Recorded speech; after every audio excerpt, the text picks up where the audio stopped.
সেই আমি আর এই আমি।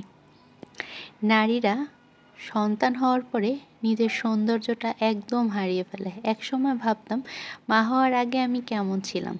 এখন আয়নায় দেখি ক্লান্ত চোখ, এলোমেলো চুল, কিন্তু এই আমি আমার জীবনের সবচেয়ে সুখী।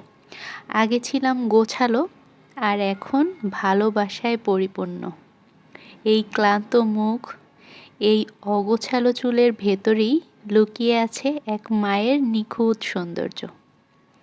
মা হয়ে ওঠার পরেই বুঝেছি সৌন্দর্য মানেই শুধু বাহ্যিক রূপ নয়।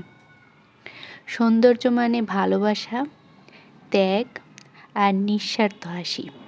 যখন আপনি সন্তানের মুখে হাসি দেখবেন, তখন আপনি আপনার সব কষ্ট ভুলে যাবেন। সেটা আমি মা হওয়ার পরেই উপলব্ধি করতে পারলাম। আলহামদুলিল্লাহ।